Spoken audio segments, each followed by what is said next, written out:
আসসালামু আলাইকুম, ঈদ মোবারক। সবাইকে পবিত্র ঈদুল আজহার শুভেচ্ছা জানিয়ে শুরু করছি এখনকার সংবাদ আয়োজন। সঙ্গে আছি আমি আল আবি জাহান। বিস্তারিত সংবাদের শুরুতেই জানিয়ে দিচ্ছি ফ্রেশ আটা ময়দা সুজি সংবাদ শিরোনামগুলো। সারা দেশে উদযাপন হচ্ছে ত্যাগ ও আনন্দের বৃহৎ ধর্মীয় উৎসব পবিত্র ঈদুল আজহা। নামাজ শেষে মহান আল্লাহর সন্তুষ্টি লাভের উদ্দেশ্যে পশু কোরবানি। বাংলাদেশ সহ বিশ্বের সব মুসলিম জনগোষ্ঠীকে পবিত্র ঈদুল আজহার প্রধান উপদেষ্টার শুভেচ্ছা। ঈদুল আজহা মানুষকে শান্তি, ত্যাগ ও সাম্য শেখায় উল্লেখ। 2026 এপ্রিলের প্রথমার্ধে জাতীয় নির্বাচন অনুষ্ঠিত হবে। ঈদুল আজহা উপলক্ষে জাতির উদ্দেশ্যে ভাষণে প্রধান উপদেষ্টা। এবং নির্বাচনী রোডম্যাপে জাতির প্রত্যাশা পূরণ হয়নি বলে বিএনপির দাবি। জামায়াতের সন্তুষ্টি আর জুলাই সনদ ও ঘোষণাপত্র হলে আপত্তি নেই এনসিপির।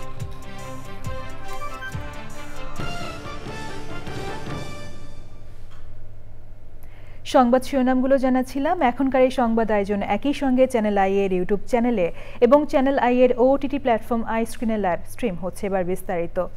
ত্যাগের মহিমায় সারা দেশে উদযাপন হচ্ছে পবিত্র ঈদুল আজহা। দিনটিতে মুসলমানরা ধর্মীয় ভাব গাম্ভীর্যে ঈদের নামাজ আদায় শেষে সামর্থ্য অনুযায়ী পশু কোরবানি করেন। ঈদের দিন সহ 3 দিন কোরবানি দেওয়ার বিধান রয়েছে। প্রতি বছর জিলহজ মাসের 10 তারিখ ঈদুল আজহা উদযাপন করেন ইসলাম ধর্মাবলম্বীরা। পবিত্র ঈদুল আজহা উপলক্ষে বাংলাদেশ সহ বিশ্বের সব মুসলিম জনগোষ্ঠীকে শুভেচ্ছা জানিয়েছেন প্রধান উপদেষ্টা প্রফেসর ডক্টর মোহাম্মদ ইউনূস।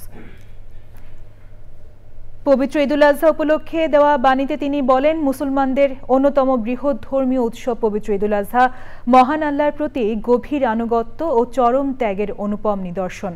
পবিত্র ঈদুল আজহার ত্যাগের শিক্ষা নিজেদের ভেতর ধারণ করার আহ্বান জানিয়ে প্রধান উপদেষ্টা বলেন, জুলাই গণ অভ্যুত্থান পরবর্তী নতুন বাংলাদেশকে একটি বৈষম্যমুক্ত, সুখী, সমৃদ্ধ ও শান্তিপূর্ণ বাংলাদেশ হিসেবে গড়ে তুলতে হবে। তিনি বলেন, ঈদুল আজহা মানুষকে শান্তি, ত্যাগ ও সাম্য শেখায়। ঈদুল আজহার এই দিনে প্রধান উপদেষ্টা মহান আল্লাহর কাছে বাংলাদেশের উত্তরোত্তর সমৃদ্ধি ও উন্নতি প্রার্থনা করেন। জাতীয় ঈদগাহ ময়দানে পবিত্র ঈদুল আজহার প্রথম জামাত হবে সকাল 7:30টায়। ইতোমধ্যে হাজারো মুসল্লি ঈদগাহ মাঠে প্রবেশ করেছেন। জাতীয় ঈদগাহ ময়দানে ঈদ জামাতের খবর জানাতে সেখানে আছেন মোস্তফা মল্লিক। যাচ্ছি তার কাছে। মল্লিক, ঈদ জামাতে মুসল্লিদের অংশগ্রহণ এবং নিরাপত্তা সহ সার্বিক বিষয় নিয়ে বিস্তারিত জানাবেন আমাদের।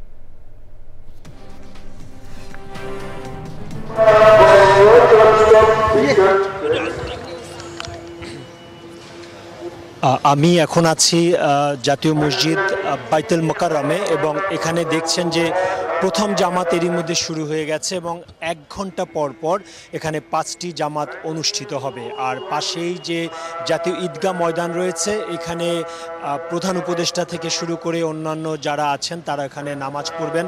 উপদেষ্টা পরিষদের সদস্যরাও সেখানে নামাজ পড়বেন এবং নিরাপত্তা ব্যবস্থা, কয়েক স্তরের নিরাপত্তা ব্যবস্থা এখানে গড়ে তোলা হয়েছে। আর্চওয়ে, মেটাল ডিটেক্টর পার হয়ে এখানে সবাই আসছেন এবং এক কথায় এবারের পরিবেশ মোটামুটি খুবই ভালো। এই ছিল আমার কাছে মোটামুটি বাইতুল মোকাররম মসজিদের সর্বশেষ সংবাদ, যেটা আপনাকে জানিয়ে দিলাম। ধন্যবাদ। বাইতুল মোকাররম থেকে সরাসরি যুক্ত ছিলেন মোস্তফা মল্লিক। পবিত্র ঈদুল আজহার প্রথম জামাত হবে চ্যানেল আই মসজিদে সকাল 7:35 এবং রাজধানীর সবশেষ জামাত হবে বেলা 11:31। রাজধানীর তেজগাঁও ও আশপাশের এলাকার মুসল্লিরা এখানে ঈদের নামাজ আদায় করবেন। এরই মধ্যে ঈদ জামাতের যাবতীয় প্রস্তুতি শেষ হয়েছে।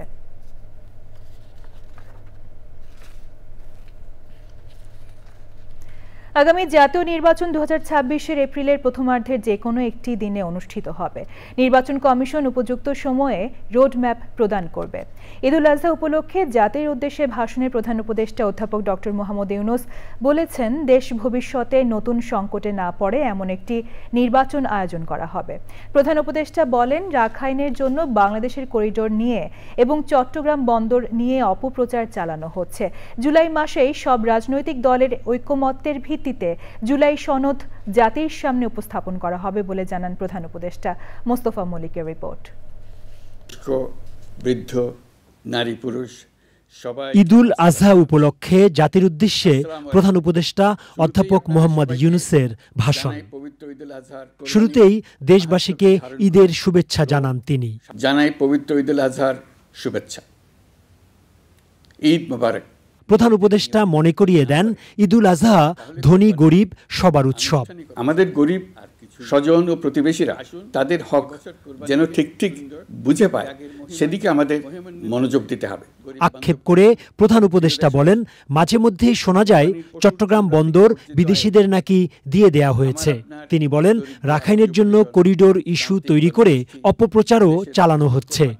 চট্টগ্রাম বন্দর নিয়ে অনেকের মধ্যে কৌতূহল তৈরি হয়েছে।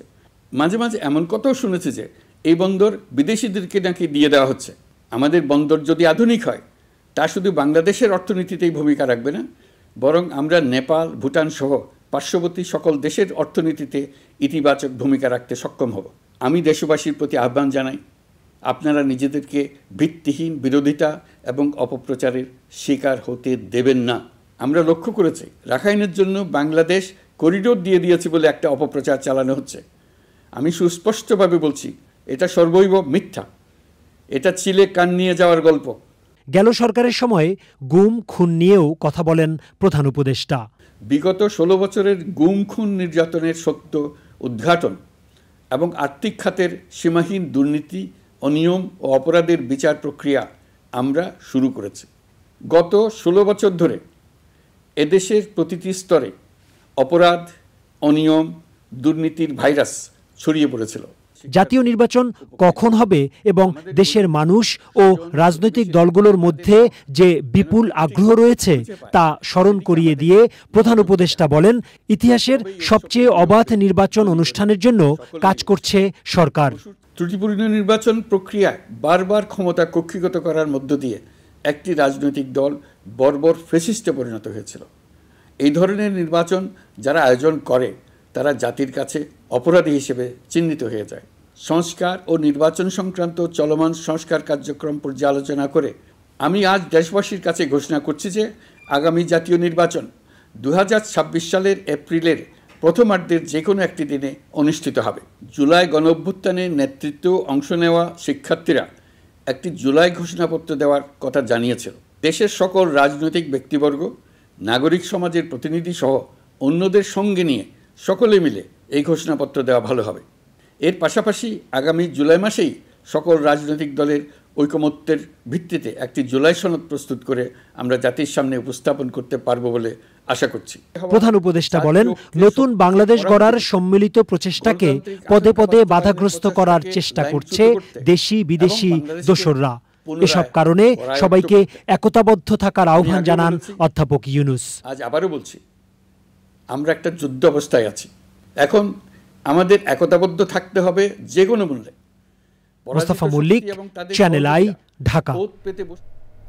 জাতির উদ্দেশ্যে ভাষণের প্রধান উপদেষ্টা অধ্যাপক ডক্টর মোহাম্মদ ইউনূস 2026 সালের এপ্রিলের প্রথমার্ধে জাতীয় নির্বাচনের রোডম্যাপ ঘোষণার পর মিশ্র প্রতিক্রিয়া জানিয়েছে বিএনপি, জামায়াতে ইসলামী, এনসিপি, ইসলামী আন্দোলন বাংলাদেশ, এবি পার্টি ও গণসংহতি আন্দোলন সহ বিভিন্ন রাজনৈতিক দল।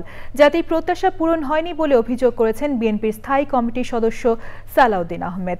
জামায়াতের আমির ডাক্তার শফিকুর রহমান রোডম্যাপে সন্তোষ প্রকাশ করেছেন। এনসিপির আপত্তি নেই বলে জানিয়েছেন দলটির আহ্বায়ক নাহিদ ইসলাম। তবে প্রধান উপদেষ্টা ঘোষিত জুলাই মাসেই জুলাই সনদ দেখতে চায় এনসিপি।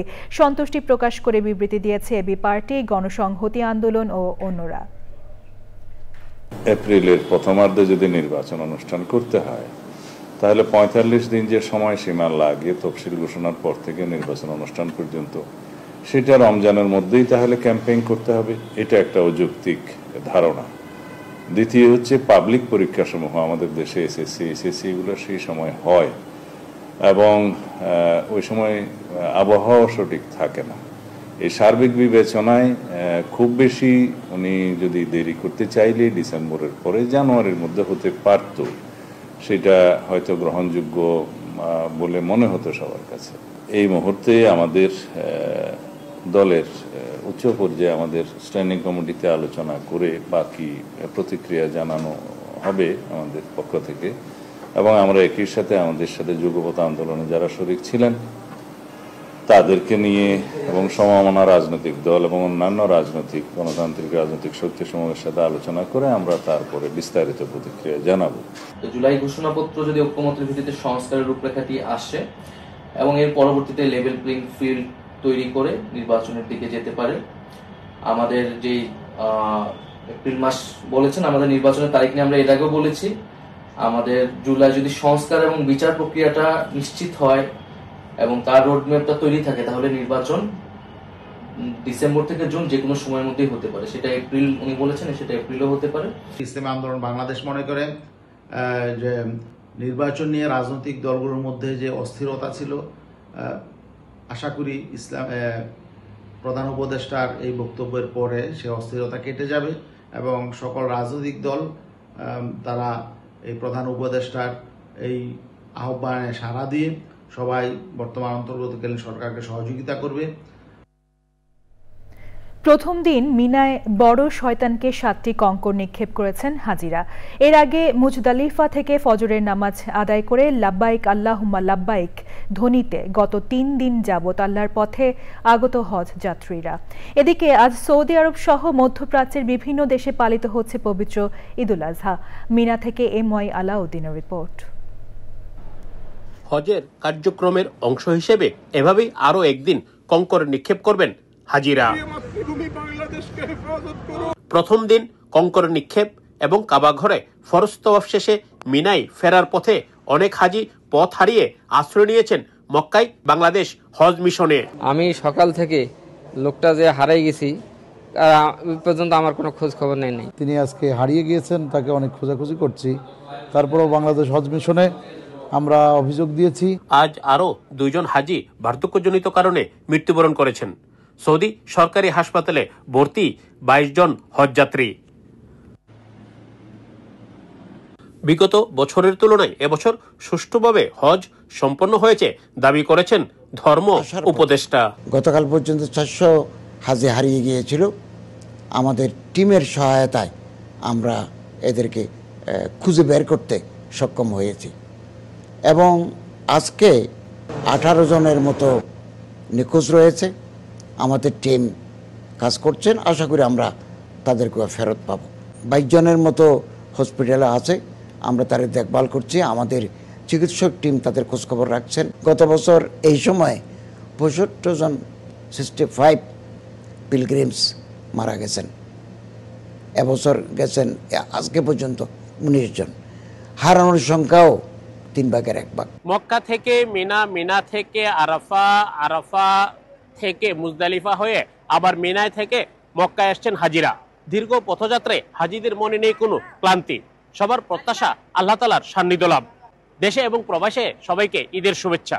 ঈদ মুবারক। সৌদি আরবের মক্কা থেকে MY আলাউদ্দিন, চ্যানেল আই। সংবাদের এই পর্যায়ে নিচ্ছি বিরতি এবং বিরতির পর আরো যা থাকছে।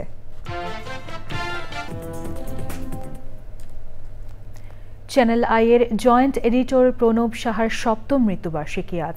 গভীর শ্রদ্ধা ভরে এই কর্মী পুরুষকে স্মরণ করছে চ্যানেল আই। নির্লোভ নিভৃতচারী এ সাংবাদিক নানা জটিল রোগে আক্রান্ত হয়ে 2018 সালের 7ই জুন 65 বছর বয়সে মারা যান। 1954 সালের 15ই জানুয়ারি মানিকগঞ্জের গড়পাড়া গ্রামে জন্ম হয় প্রণব সাহার। জন্ম মানিকগঞ্জে হলেও মামাবাড়ি টাঙ্গাইল হওয়ায় সেখানকার সুপরিচিত করটিয়া কলেজে লেখাপড়া করেন তিনি। 1984 সালে কর্মজীবন হিসেবে প্রণব সাহা সাংবাদিকতা জগতে প্রবেশ করেন। যুক্তরাষ্ট্রে উদযাপিত হয়েছে পবিত্র ঈদুল আজহা। নিউ ইয়র্কের 300-র অধিক মসজিদ ও খোলা আকাশের নিচে বিশ্বের বিভিন্ন ভাষাভাষী মুসলিমরা ঈদের নামাজ আদায় করেন। নিউ ইয়র্কের Queens, Brooklyn, Bronx, Manhattan, Staten Island সহ আশপাশের 250টিরও বেশি স্থানে ঈদের জামাত অনুষ্ঠিত হয়েছে। নিউ ইয়র্কের লিটল বাংলাদেশ খ্যাত জ্যাকসন হাইটসের বাংলাদেশ স্ট্রিটে ঈদুল আজহার জামাতে অংশ নেয় বিপুল সংখ্যক মানুষ। যুক্তরাষ্ট্রের সবচেয়ে বড় ঈদের জামাত অনুষ্ঠিত হয় নিউ ইয়র্কের বাংলাদেশি অধ্যুষিত জ্যামাইকা হাই স্কুল মাঠে। এছাড়াও Florida, California, Texas, Michigan, new jersey, Virginia, Maryland সহ বিভিন্ন স্থানে ঈদের জামাত অনুষ্ঠিত হয়েছে। এসব জামায়াতে মুসলমান কমিউনিটির সাথে প্রবাসী বাংলাদেশিরাও অংশ নেন। To make sure that not only are we getting off on schools today, but that we are pushing our city to deliver resources for our community. in Bangla, that we are learning about our culture, our religions in our schools, our traditions. মসজিদ আবু হুরায়রার একজন trustee সদস্য মসজিদের পক্ষ থেকে সবাইকে দেশে বিদেশে এবং আমেরিকায় যারা আছেন সবাইকে জানাচ্ছি ঈদুল আজহার শুভেচ্ছা। এবার রয়েছে কৃষি সংবাদ।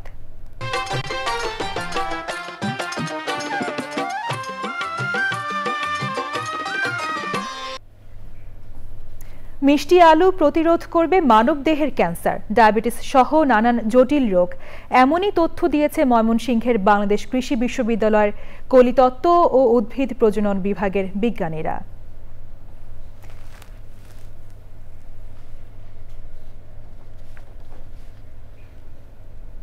এবার প্রকৃতি সংবাদ।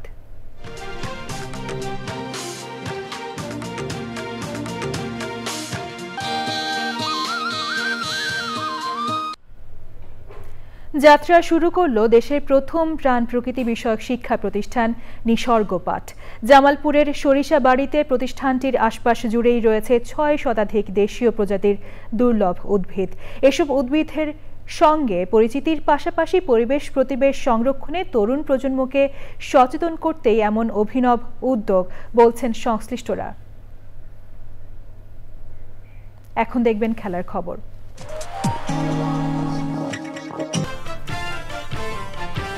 সারা দেশে উদযাপন হচ্ছে ত্যাগ ও আনন্দের বৃহৎ ধর্মীয় উৎসব পবিত্র ঈদুল আজহা। নামাজ শেষে মহান আল্লাহর সন্তুষ্টি লাভের উদ্দেশ্যে পশু কোরবানি। বাংলাদেশ সহ বিশ্বের সব মুসলিম জনগোষ্ঠীকে পবিত্র ঈদুল আজহায় প্রধান উপদেষ্টার শুভেচ্ছা। ঈদুল আজহা মানুষকে শান্তি, ত্যাগ ও সাম্য শেখায় উল্লেখ। 2026 এপ্রিলের প্রথমার্ধে জাতীয় নির্বাচন অনুষ্ঠিত হবে। ঈদুল আজহা উপলক্ষে জাতির উদ্দেশ্যে ভাষণের প্রধান উপদেষ্টা। এবং নির্বাচনী রোডম্যাপে জাতির প্রত্যাশা পূরণ হয়নি বলে বিএনপির দাবি। জামায়াতের সন্তুষ্টি আর জুলাই সনদ ও ঘোষণাপত্র হলে আপত্তি নেই এনসিপির।